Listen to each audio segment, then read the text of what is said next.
एखाद्या वृद्ध माणसासारखा दिसणाऱ्या चेहऱ्याचं बकरीचं पिल्लू जन्माला आल्यानं गावात एकच चर्चा रंगली.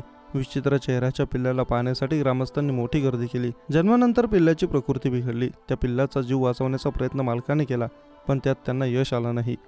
आज सकाळी 9च्या सुमारास पिल्लाचा मृत्यू झाला. त्यानंतर त्याच्यावर अंत्यसंस्कार करण्यात आले. चंद्रपूर जिल्ह्यातील चेकबिर्डी या छोट्याशा गावात ही घटना घडली आहे.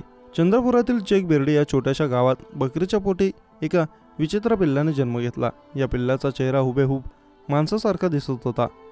या विचित्र पिल्लाला बघण्यासाठी गावकऱ्यांनी मोठी गर्दी केली. त्याला वाचवण्याचा प्रयत्न मालकांनी केला, मात्र आज सकाळी 9च्या दरम्यान त्या पिल्लाचा अंत झाला. त्याच्यावर अंतिम संस्कार करण्यात आले. चेकबिर्डी गावात राहणाऱ्या मोतीराम आताराम यांच्या मालकीच्या बकरीने 2 पिल्लांना जन्म दिला. यातलं पहिलं पिल्लू दिसायला सर्वसामान्य पिल्लांसारखंच होतं, पण दुसऱ्या पिल्लाला पाहून साऱ्यांनाच धक्का बसला. या पिल्लाचे डोळे चेहरे माणसासारखा होता. या विचित्र पिल्लाची माहिती मिळताच गावकऱ्यांनी आत्राम यांच्या घरी तोबा गर्दी केली.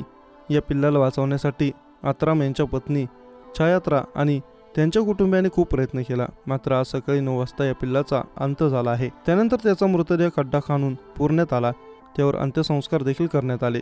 विचित्र चेहरा असल्यामुळे पिल्लू गावात चर्चेचा विषय ठरलं. त्याला पाहण्यासाठी अख्खा गाव जमला होता. त्याचे फोटो अल्पावधीतच सोशल मीडिया व्हायरल झाले. हा चमत्कार नसून जणू की बदलांचा परिणाम असल्याचं अभ्यासकांचं मत आहे. तर असा प्रकार उभ्या आयुष्यात कधीच पाहिला नसल्याचं गावातल्या जुन्या जाणत्या लोकांनी सांगितलं. ते पिल्लू मनुष्यासारखं दिसत होतं. आम्ही कधीच असा प्रकार पाहिला नाही. त्याला वाचवण्याचा प्रयत्न केला, पण ते जगू शकलं नाही, असं एका ग्रामस्थांनी सांगितलं.